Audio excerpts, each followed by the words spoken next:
Buenos días. ¿Cómo va el proceso de elección de magistrados a la Corte Suprema de Justicia? De esto hablaremos en República.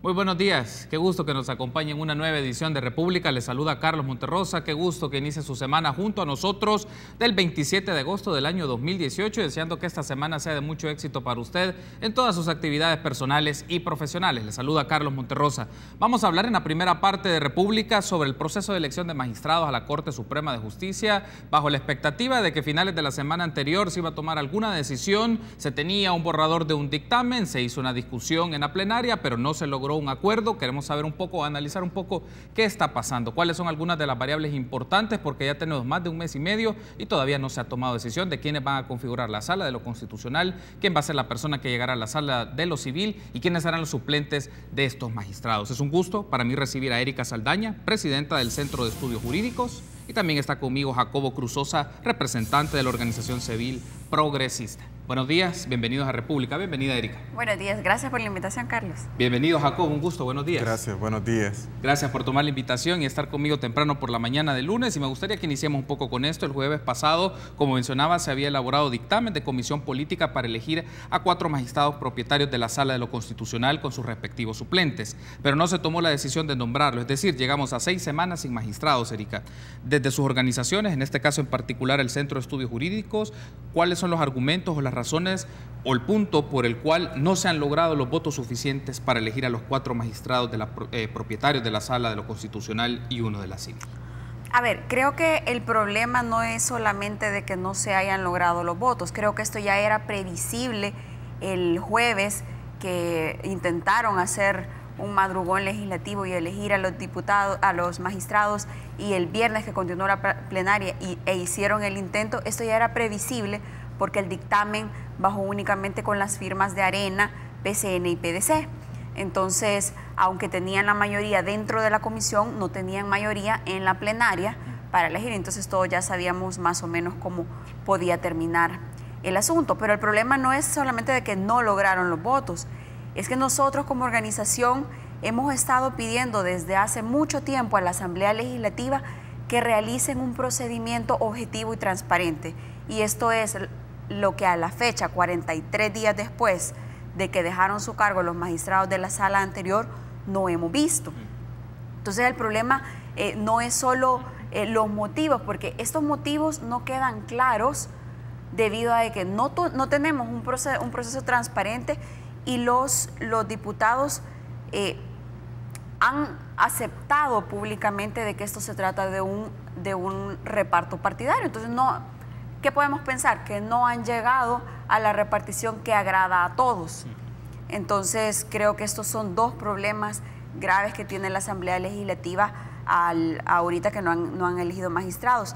Creo que la plenaria del viernes puede constituirse tal vez como un punto de quiebre, como un borrón, y esperaríamos todos que la Asamblea Legislativa, al ver este intento de elección fallido, ahora haga el intento de hacer las cosas bien, de elegir de manera transparente y objetiva. Uno de los asuntos que vamos a abordar más adelante, Erika, y ahora me gustaría escuchar a Jacobo, es esta distribución de cuotas, o por lo menos en función de algunas declaraciones que se han brindado. Pero antes, Jacobo, me gustaría saber, desde la perspectiva de su organización, la Organización Civil Progresista, cuáles son los elementos o por qué no se han logrado los votos suficientes para elegir a los 4 magistrados de la Sala de lo Constitucional y la persona de la Sala de lo Civil. Carlos, este es un acto eminentemente político. O sea, aquí lo que pasa es que se ha venido diciendo que la política es mala, hay un discurso antipolítica que es a nivel latinoamericano, y pues se tiende a ver mal, pero no es que en realidad hay una repartición de cuotas, sino que simplemente alguien propone, los demás dicen, miren, yo estoy de acuerdo con ese candidato, yo no estoy de acuerdo con ese candidato. Pero cuando ese partido o esa persona que dice, mire, yo apoyo a este, o a mí me parece que este debería de ser, ya se empieza a hablar de repartición de cuotas. Entonces dice, no, es que ese, como lo propuso X partido o X diputado, es cuota de ese partido. Pero no es que haya sido no es que haya al final una repartición de cuotas. Eso por un lado, y por otro, bueno, este ha sido un proceso bastante transparente al final de cuentas. Se ha tenido una nueva dinámica en la cual los candidatos han sido entrevistados frente a la sociedad civil, quienes quisieron llegar. Llegaron alrededor de 20 personas a cada entrevista, fue televisada, fue pasada por la radio legislativa, y bueno, uno dice, pues aquí está. O sea, inclusive muchos critican a algunos candidatos gracias a esas entrevistas que se hicieron públicas. Las discusiones todas han sido públicas. Todos han dicho, miren, nosotros vamos a apoyar a esto, vamos a apoyar a esto. No, nadie ha dicho hasta ahorita yo no voy a apoyar a este por esas condiciones, pero sí la mayoría de los apoyos han sido sobre esa base. Creo que es necesario seguir conversando. Miren, acá todos desde nuestra casa, inclusive llegamos a tomar consensos. No podemos, inclusive son bastante complicados, o sea, decir, miren, yo quiero fijar mi cuadro en esta pared, puede ser un consenso bastante difícil de alcanzar, porque la otra persona puede decir, miren, yo no estoy de acuerdo, a mí no me gusta ese cuadro. Imagínense ahora, tratar de llegar a un consenso para elegir a 4 magistrados que van a estar durante 9 años en la Sala de lo Constitucional. Y eso parte también por el hecho de que muchas de las resoluciones de la Sala pues han sido cuestionadas. O sea, algunas uno puede decir, sí, comparte esta resolución, o no comparte esta resolución. Pero en ese caso, que esas resoluciones se han dado, es lógico que exista dificultad al encontrar un consenso. Hay un aspecto que mencionaba Jacobo y me gustaría ponerlo a su discusión, Erika, y luego ampliamos en el siguiente bloque otros aspectos sobre este proceso como tal. Jacobo mencionaba que ha sido un proceso transparente porque se ha desarrollado en el Centro Cultural Legislativo, las entrevistas que desarrolló la subcomisión en particular, las audiencias de la Comisión Política se han hecho a través de los canales legislativos, el canal de televisión, a través de la radio. ¿Usted comparte esa idea de que ha sido un proceso transparente o considera que no? A ver, creo que esa visión de transparencia es un poco parcial, un poco escasa, porque pues, tenemos que aceptar que la Asamblea al principio le vimos intentos de tratar de llevar un proceso de manera transparente. Es cierto que abrieron las entrevistas al público, pero ya en el desarrollo de las entrevistas sí creo yo que se pudieron observar asuntos bastante cuestionables, como por ejemplo cuando la sociedad civil que se hizo presente quiso hacer algunas preguntas, hubieron diputados por ejemplo, a la actual procuradora, hubieron diputados que vedaron todas las preguntas y dijeron, ¿saben qué? Son cuestiones personales que según manifiestan las personas que elaboraron las preguntas, no eran cuestiones personales. Y también dijo el diputado Alberto Romero que habían muchas preguntas sobre su función como procuradora. Y él dijo, estamos evaluando cargo de magistrado, no de procuradora.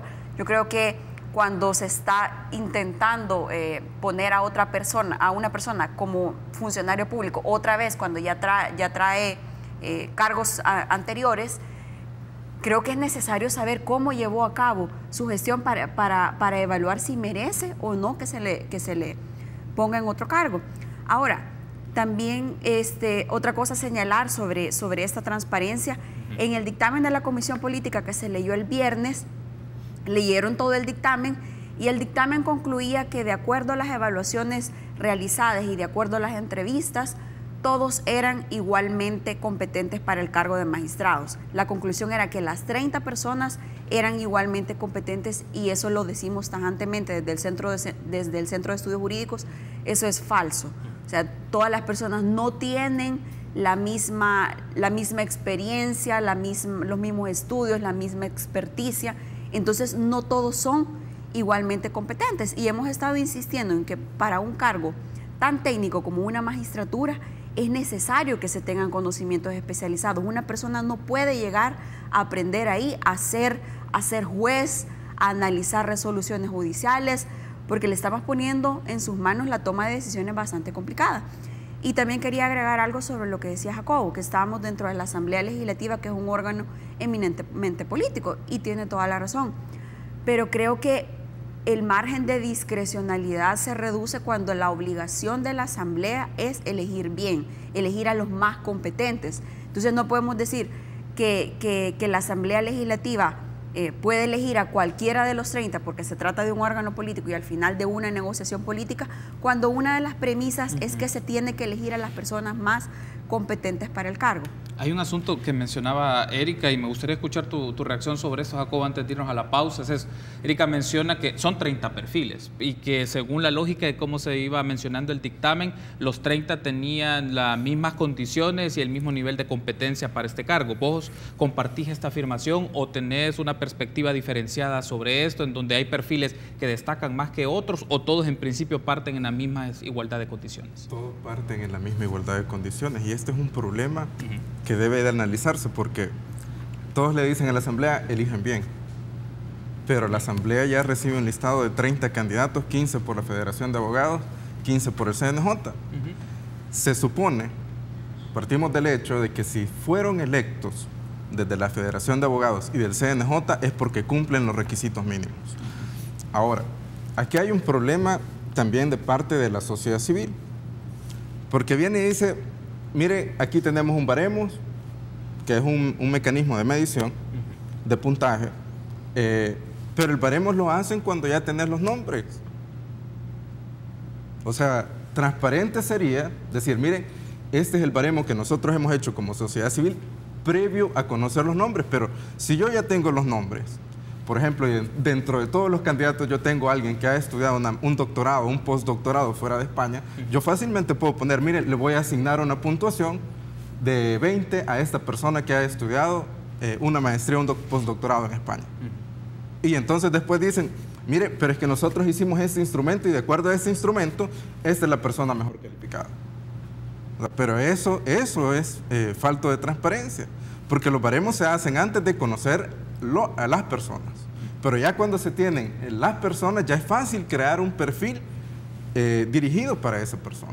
O sea, desde su perspectiva, ¿cómo los baremos se han diseñado, los que están en función de los perfiles ya conocidos?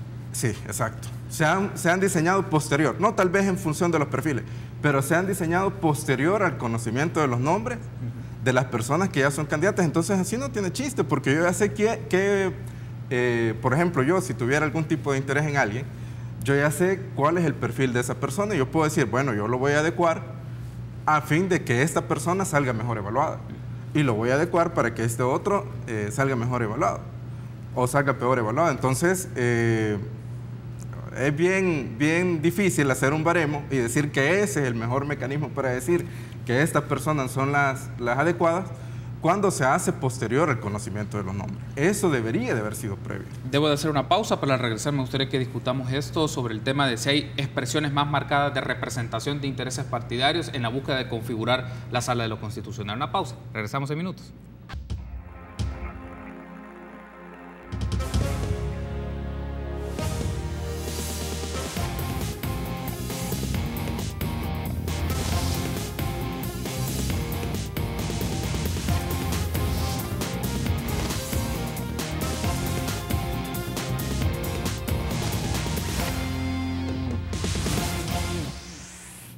Gracias por continuar junto a nosotros en República. Seguimos platicando con Erika Saldaña y Jacobo Cruz Sosa del proceso de elección de magistrados de la Corte Suprema de Justicia. Hablaremos un poco sobre los últimos elementos que se derivaron en la sesión plenaria de la semana anterior, pero también algunas declaraciones que han brindado actores políticos, diputados y diputadas que van marcando un poco los ritmos y las lógicas para la toma de decisiones. Pero antes de eso, Erika, me gustaría escuchar un poco su reacción sobre esta última idea que nos decía Jacobo antes de irnos a la pausa sobre la lógica del baremo. El baremo debe estar diseñado antes de conocer los nombres, porque efectos de eso se tiene criterios más, lo voy a poner de esta manera, criterios poco más precisos en función y que no estarían necesariamente involucrados quiénes van a estar o quiénes son las personas ya conocidos los nombres previamente. Es que precisamente eso es lo que hemos insistido desde el Centro de Estudios Jurídicos desde diciembre del año pasado. No es la sociedad civil la que tiene la obligación de elaborar ese baremo. Tuvo que haber sido la Asamblea Legislativa desde antes que llegara el listado de 30 personas. Y aquí te lo puedo decir desde antes de esta elección. Si es que tenemos muchas elecciones de funcionarios exigiendo que se hagan de manera objetiva y transparente para llevar a los cargos a las personas mejores preparadas. Entonces yo diciendo de lo que dice Jacobo, porque nosotros creemos que la obligación de haber creado esta evaluación, esta forma de medir la capacidad para un determinado cargo es obligación de la Asamblea Legislativa, no lo tuvo que haber estado haciendo la sociedad civil, y sin embargo, ante la carencia de trabajo de la Asamblea Legislativa en este aspecto, hemos visto a diversas organizaciones como ISD, Acción Ciudadana y el diputado no partidario que se han tomado la labor de realizar estas mediciones. Y también aquí quiero traer otra cuestión sobre la mesa, y es que una crítica también al diputado Alberto Romero de Arena, que dijo, al momento en que le llegó el listado, dijo que ellos no iban a filtrar nada, que la Asamblea Legislativa no tenía la obligación porque ya eso tuvo que haberlo hecho el CNJ y la FEDAES. Nosotros también hemos estado señalando que el proceso ante la FEDAES es necesario revisarlo, porque ante la FEDAES lo único que se está midiendo es casi la popularidad de una persona, no la capacidad. La FEDAES no analizó las hojas de vida, no estableció si una persona era competente para los cargos que se estaban llevando a votación, sino que simplemente las asociaciones inscribían a los candidatos y así se llevó a votación del gremio de abogados. Entonces, al final eso termina siendo un concurso de popularidad y no debería de ser así, porque como te mencionaba antes, para una labor tan especializada deberíamos de tener a las personas más competentes. Y ante el CNJ, vimos que el CNJ hizo un intento de proceso que lo llevó muy bien a su finalización.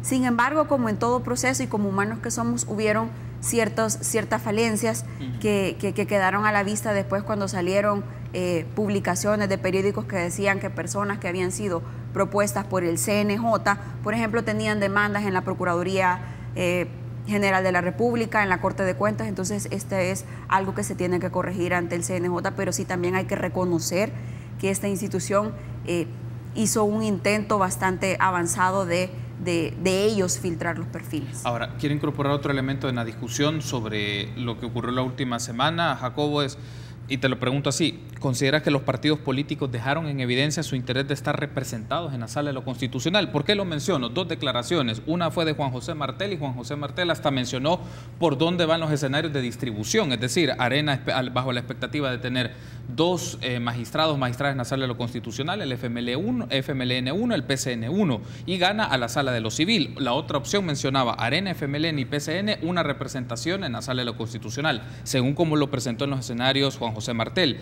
Y en el otro caso fue Numan Salgado de Gana, que mencionó que hay reparto de cuotas, y eso los diputados en algún momento no nos gusta expresar públicamente esa situación. Lo cito textual. Pero es lo que te comentaba, o sea, al final es una situación depende quién propone. O sea, al final cuando alguien propone ya dice esa es cuota de, pero por ejemplo, vaya, Aldo Cader fue propuesta de Arena, y yo no creería que Aldo Cader sea fiel así a Arena, ¿verdad? No creo que sea cuota de Arena. Entonces, pero si uno le pregunta a la gente o a otros partidos, dicen, no, es que esa es cuota de. Entonces, yo creo que aquí pues es de analizar. O sea, en el caso del diputado Martel, pues el diputado Martel no ha estado asistiendo a todas las reuniones de comisión política, y habría que analizar en realidad bajo qué términos son las declaraciones que él da. Y como te digo, al final no es una cuestión de repartición de cuotas, sino es quién propone a quién. O sea, si alguien lo propone, entonces no necesariamente está identificado o es cuota de ese partido. Hay un asunto aquí que me llama la atención, ya escucho a Erika, pero es si es solamente radica en quién propone a quién o por qué, digamos, la decisión se ha dilatado demasiado. Estamos hablando de casi 2 meses, si fuera bajo la idea de que no hay cuotas, pero deja la impresión que la discusión está en que los partidos, o por lo menos Arena quiere tener 2 expresiones o 2 espacios en la Sala de lo Constitucional, pero Gana también quiere tener su espacio. Lo voy a poner de esta manera, si tratamos de hacer una lectura muy política, no partidaria, sino política de esto, el FMLN y el PCN con una representación, digamos, no se sienten como afectados, pero entre Arena y Gana parece ser que es el punto más marcado. Lo que pasa es que son 56 votos, o sea, y cada uno tiene su perspectiva de quién debería ser el que va a ocupar el espacio. A mí por eso me pone un poco pensativo el hecho de decir, mire, utilicemos un baremo para elegir, porque son 84 expresiones que están en la Asamblea Legislativa, y son alrededor de 5 fracciones políticas las que están ahí. Imagínate si con 5 fracciones, que se supone que todos están dentro de la misma lógica, dentro de la misma idea, cuesta. Imagínate si fueran los 84 que dijeran, este es el mejor perfil. Porque aquí nosotros 3 podemos tener una opinión sobre cuál puede ser el mejor perfil para nosotros. Y podemos coincidir en los nombres como hasta ahorita han hecho los diferentes diputados en la comisión política. El problema es a la hora de quiénes van a qué sala o a qué lugar de la Corte Suprema de Justicia. Porque los nombres coinciden. El problema es quién va dónde. Hay un asunto. Entonces, ¿sí? Yo puedo decir, por ejemplo, a mí X candidato no me gustaría que fuera a la sala de lo constitucional. Preferiría que fuera a la sala de lo civil, porque yo he visto que tiene experiencia en materia civil, porque yo he visto que su profesión se ha desempeñado en esa carrera, y otro puede decir, no, miren, yo creo que esta persona es la más apta, inclusive para dirigir la sala de lo constitucional, porque esta persona tiene esta experiencia, ha ostentado cargos similares. Entonces, al final, esa disyuntiva de cómo nos ponemos de acuerdo es lo complicado. Y es lo que te decía también. Los precedentes que dejó la sala, para bien o para mal, definitivamente están influenciando en este proceso. No podemos decir o aislarnos de los precedentes anteriores que ha hecho la sala, ya sea porque fueron buenos, ya sea porque fueron malos o porque hubo exceso de poder. Entonces, justamente eso es lo que está deteniendo en alguna medida el proceso y decir, no, miren, nosotros queremos gente que sea capaz, pero que también tenga cierto autocontrol, que ejerza el poder de manera autocontrolada, porque no, en algunos casos, a mi criterio, la sala definitivamente sí se excedió en sus funciones. Entonces, es obvio que muchos también quieren y digan, tiene que tener un límite. Hay un asunto aquí en función de la idea que menciona Jacobo, de los perfiles que deben de tener autocontrol en la gestión del poder dentro de la sala de lo constitucional, porque es un poder jurisdiccional, pero justo en la última semana, en el dictamen, este dictamen que propuso la Comisión Política y que se leyó en la sesión plenaria de la semana anterior, uno de los aspectos era, y llamaba la atención, que Gana tenía como contrapropuestas en el sentido de ya no poner a Sonia Cortés para la sala de lo constitucional, más bien buscar otros nombres, y el diputado René Portillo Cuadra mencionaba que era Marina Marenco de Torrento la que proponía Gana, pero esa es la postura que tenía el diputado de Arena, quitar a Carlos Sánchez Escobar, que estaba en el perfil de la lista de los que iban a constituirse como magistrados dentro de la sala de lo constitucional. Y aparece este punto, ya con los nombres en concreto, ¿cuáles pueden tener esa capacidad o esos criterios de gestionar el control y el control de ese poder constitucional que deriva en ese espacio, Erika? Yo creo que, como tú bien lo has mencionado, aquí sí evidentemente hay una pugna de todos los partidos políticos de querer tener su espacio, de querer tener su cuota a una persona. Ahora, yo tampoco estoy muy de acuerdo con lo que ha mencionado Jacobo, en el sentido de que creo que se está evaluando desde una perspectiva estrictamente política. Entonces, aquí lo que está reinando es un criterio de conveniencia. Los partidos políticos están diciendo, y aquí voy a lo de tu pregunta, sí. Los partidos políticos están queriendo poner a una persona que no sabemos con cuál finalidad. O sea, puede ser con que algunos digan, mire, esta es la persona más capacitada, pero hay otros que no nos brindan objetivamente cuáles son las razones, y vemos que las personas en el análisis que se hace de los perfiles cumplen escasamente el perfil para ser candidato para la sala de lo constitucional. Es ahí donde empiezan a surgir las dudas, que por qué quieren a determinada persona en la sala de lo constitucional o en la sala de lo civil. Entonces, yo creo que a medida va avanzando la discusión en la Asamblea, van quedando menos dudas de que hay intereses. Si no se pone, la idea de llevar un proceso transparente es poner sobre la mesa las capacidades, porque como lo mencionaba antes Jacobo, es un órgano eminentemente político, pero es que no puede actuar con total discrecionalidad.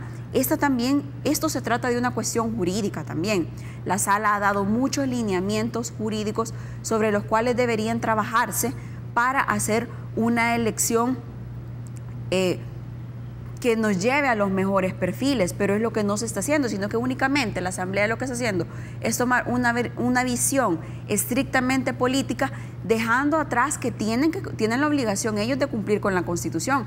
Es la Constitución la que manda a que los magistrados que se van a elegir son aquellos que gozan de moralidad y competencia notoria. Este es el requisito básico.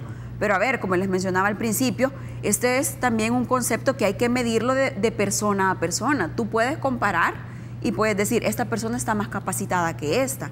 Entonces, si lográramos identificar, ponele 20 nombres que tú digas, va, estos cumplen los requisitos mínimos y están capacitados de manera básica para el cargo, ¿por qué no se hace la elección sobre estos nombres? 15, 20 nombres.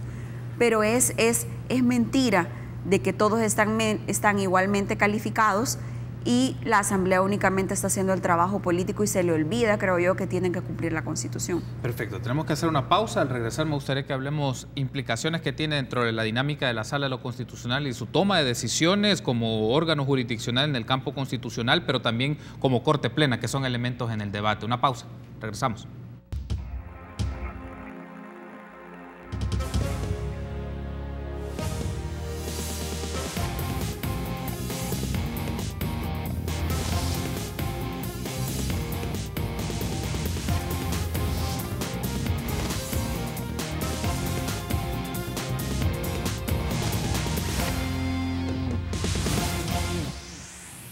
Último bloque de la primera parte de República de esta mañana del lunes 27 de agosto. Hablamos sobre el proceso de elección de magistrados de la Corte Suprema de Justicia. Lo hacemos con Erika Saldaña, presidenta del Centro de Estudios Jurídicos, y con Jacobo Cruz Sosa, representante de la organización civil progresista. Uno de los asuntos que quiero incorporar y tener su apreciación, primero me gustaría escuchar a Jacobo, luego a Erika, es también, hay un asunto que está en debate sobre la configuración de la Sala de lo Constitucional, particularmente sobre las sentencias de inconstitucionalidad que requieren 4 votos. Y uno de los puntos es, o uno de los elementos que puede ser considerado en esto es qué elementos o sobre qué aspectos se puede generar controversia ante una demanda de inconstitucionalidad que puede tener afectaciones a grupos en particular o al gobierno mismo, que es uno de los elementos, te lo consulto así, Jacobo, que puede ser uno de los elementos que estén considerando los diputados y las diputadas antes de emitir una decisión en función de los perfiles que están en este momento que son más sonados, que son más fuertes.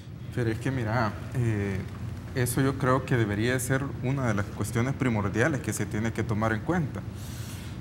Porque, por ejemplo, lo que yo decía anteriormente, la sala anterior hizo modificaciones a la Constitución, de hecho, o sea, a través de su jurisprudencia. Y al final es algo que deberían de valorar, si no lo están haciendo, lo deberían de valorar, porque, por ejemplo, vaya, imagínate, en las candidaturas independientes, dice, ok, agrupemos a las candidaturas independientes como si fueran partidos políticos. Lo hacen sobre un criterio de igualdad que yo no comparto, porque no son iguales. Pero imagínate qué hubiera pasado si allá en Morazán se inscriben 10 candidatos independientes. Los 10 pasan como una lista frente a los 3 que únicamente puede inscribir un partido político. O sea, ahí hay una ventaja numérica.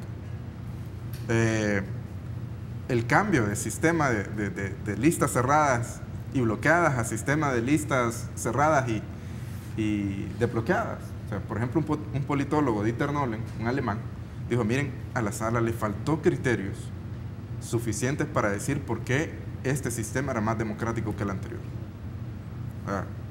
Cuando hay modificaciones así, incluso, bueno, hay otras que ha señalado, por ejemplo, el tema sobre las facultades que se le da o que se pueden someter a plebiscito. O sea, hay decisiones, inclusive creo que son las modificaciones, o dejó de entrever la sala, que hay disposiciones constitucionales que se podrían someter a plebiscito. Entonces, viéndolo desde esa perspectiva, es necesario no solo que tengan la suficiente trayectoria, sino conocer un poco, o experiencia más bien dicho, sino también conocer la trayectoria. Porque uno puede decir, bueno, esta persona a la hora de ejercer un cargo ha mostrado sobriedad en el ejercicio del mismo. Erika mencionaba antes de la pausa de elegir a las mejores personas. Ese es un punto del cual se puede partir. Pero, por ejemplo, no necesariamente tiene que ser alguien que tenga una especialización, porque el tema acá es que la educación es bastante cerrada. O sea, no todos tienen la oportunidad, ya sea de estudiar, de acceder a una universidad y mucho menos de acceder a un posgrado. Los posgrados acá son caros e inclusive no todos tienen la oportunidad de viajar al exterior para obtener un posgrado. Entonces, pretender decir de que las personas que tienen posgrado son las mejores para ocupar el cargo es una visión bastante elitista. O sea, por eso es que la Constitución establece mínimos, para que las personas, para que todos tengan la posibilidad de acceder. Yo recuerdo y no sé si me voy a equivocar y le diría a Erika que me corrija, en el caso de Rodolfo González, él cuando llegó al cargo, creo que solo estaba egresado o estaba estudiando aún, no sé si el doctorado o la maestría. Belarmino Jaime era un mercantilista, o sea, él no tenía ningún tipo de conocimiento en materia constitucional. Sin embargo, a Belarmino Jaime, al finalizar el periodo, todavía le han dado un reconocimiento por ser uno de los constitucionalistas destacados. O sea, uno no puede decir, miren, porque tengo imagínense, si pasa toda su vida estudiando, pero no ha ejercido ningún cargo o no tiene ninguna trayectoria profesional, usted a la hora de encontrarse con los casos, en concreto no va a saber cómo actuar, porque una cosa es lo que le explican en la universidad a uno y otra es la que cuando en la vida diaria se da cuenta. Entonces, todos esos factores tienen que ser determinantes a la hora de decir, miren, vamos a elegir a estas personas o vamos a apoyar a estas personas. Porque lo que está en juego es bastante grande. La sala anterior dejó una puerta de discrecionalidad demasiado abierta. Ahora, retomando un poco esta idea que le consultaba a Jacobo, me gustaría escucharle, Erika, sobre ello. ¿Usted considera que uno de los criterios para la toma de decisiones está marcado por la correlación numérica en la sala de lo constitucional, partiendo que se requieren 4 votos para inconstitucionalidades? Ese es uno de los puntos y que puede tener afectaciones por las sentencias, ya sea al gobierno o a grupos económicos, a grupos sociales, pero por otro lado también entra la Corte Plena. En la Corte Plena uno de los asuntos que está en debate es establecer o tomar decisión de dictámenes sobre procesos ante personas o exfuncionarios que se presume de enriquecimiento ilícito, y son dos de los aspectos que están en debate sobre ello, y me gustaría escuchar su apreciación si el Centro de Estudios Jurídicos considera que estos 2 criterios o 2 elementos son los que van marcando el ritmo de las decisiones. Pues creo que nos queda claro con las declaraciones de todos los diputados que están insistiendo mucho en sus puntos de honor, cada quien, cuando se inició toda esta discusión allá por el 14 de julio, un fin de semana, cada uno mencionó cuáles eran sus puntos de honor. Entonces es muy probable que algún tipo de interés en las decisiones que se tomen en la Sala de lo Constitucional o en la Corte Plena estén evaluando a los diputados. Pero a ver, las demandas de inconstitucionalidad hay que aclarar que vienen a petición ciudadana. Entonces es con base al descontento ciudadano en la forma en que se maneja una ley o una política pública o un nombramiento que la persona acude a la Sala de lo Constitucional a pedir su inconstitucionalidad. Y segundo, el tema de la independencia judicial. El artículo 172 de la Constitución es clarísimo en decir que los magistrados tienen que tener independencia judicial, y ahí se ha tomado en cuenta el tema de la desvinculación de los partidos políticos. ¿Por qué? Porque a la hora de la toma de la decisión, a ver, una decisión nunca podemos decir que es una decisión perfecta. Siempre va a ser criticada por un grupo de personas, a ser aceptada por otras. Sin embargo, es deber del juez tomar esa decisión con base en la justicia, en todos los principios que rigen el derecho. Entonces, una sentencia en la Sala de lo Constitucional, que es última instancia, debe ser tomada como la mejor decisión en un momento específico. Puede ser que tiempo después sea necesario cambiar esos precedentes porque se den cuenta que es erróneo, que la realidad ha cambiado o algún otro tipo de cuestiones.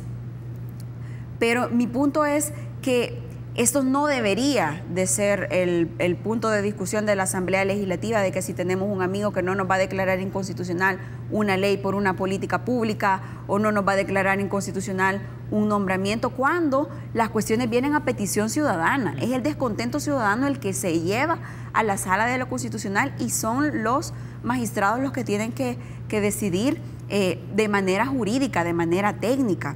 Entonces, sí, es muy probable que los partidos políticos estén tomando en cuenta las correlaciones adentro de la Corte Plena, que en Corte Plena se ven casos importantes, por ejemplo, el tema de extradiciones, sí, el tema de mandar a juicios por enriquecimiento ilícito y dentro de la sala. Pero a ver, a mí me extraña que estén hablando de que se requieran jueces más conservadores, cuando yo creo que el trabajo de la sala hay que verla de manera completa. En la sala pasada únicamente no se metió solo en temas electorales, en temas políticos. La sala pasada fue muy activista, podría decir yo, en temas de derechos económicos y sociales. Vimos una sala muy activa en casos donde se llegaba a demandar al Ministerio de Salud o al Instituto Salvadoreño del Seguro Social, en temas medioambientales, en temas de educación, de cultura, cosas que no habíamos visto antes. Entonces, yo creo que buscar esa especie de conservadurismo, de sobriedad, como decía Jacobo, es muy a conveniencia, porque y habría que determinarse a conveniencia de qué, si solamente de aspectos políticos o si se toman en cuenta otro tipo de aspectos. Estoy por finalizar, me resta un par de minutos, pero una pregunta muy puntual, Erika, tener tu apreciación sobre ello, y luego escucho a Jacobo y cerraríamos con esta primera parte, pero ¿es oportuno o resulta válido tener como consideración que exista una lógica de contrapesos en la sala y en la Corte Plena? Digamos, ¿puede ser considerado eso como un criterio o un punto de vista válido en cómo opera en la práctica este tipo de órgano jurisdiccional? Yo creo que no, porque yo creo que estos órganos, a pesar del componente político que puede llegar por los temas que llegan a resolver o por la forma en que son electos sus funcionarios, que es a través de la Asamblea Legislativa, no deberían de estar tomando en cuenta estas correlaciones, deberían de estar prestos, en primer lugar, a trabajar porque la mora judicial es bastante alta, y segundo, a resolver los criterios con total independencia de cualquier vínculo, ya sea de partidos políticos, de grupos de presión, de grupos económicos, porque, a ver, los funcionarios ahí juran ante la Asamblea Legislativa y ante el país cumplir y hacer cumplir la Constitución. Y la Constitución es un marco normativo legal al que tienen que ceñirse, no son expresiones únicamente políticas. Cierro, Jacobo, contigo. Entonces, ¿aplica este criterio de lectura política de que deben existir contrapesos en la configuración de la Sala de lo Constitucional de la Corte Plena? ¿O estamos hablando de un criterio político para entender un ente jurídico, entonces no aplicaría? Es que la Sala es un ente político, o sea, no es eminentemente jurídico, es político. La cuestión es, en este caso, por ejemplo, si Arena propone o elige a alguien, en el tema del agua, por ejemplo, probablemente va a elegir a alguien que no diga, mire, no hay necesidad de regularlo en la Constitución. El FMLN, por otra parte, va a decir, miren, yo sí quiero que la persona que vaya sea del criterio que diga que se tiene que regular por Constitución. O sea, al final, la Asamblea Legislativa es el máximo organismo de representación. Y por ser el máximo organismo de representación popular, las elecciones que haga, o en este caso la elección de la sala de los magistrados de segundo grado, va a llevar un elemento de legitimidad derivada. Y parte de esa legitimidad derivada es parte de la esencia política de quienes están elegidos. O sea, van a elegir personas que de alguna manera van a representar la visión ideológica. Tal vez no. Yo no diría, mira, aquí se sataniza que cada una persona tenga una visión ideológica, pero eso no es malo. O sea, lo malo es a la hora de actuar. Si esa visión te va a impedir actuar de una manera imparcial o no.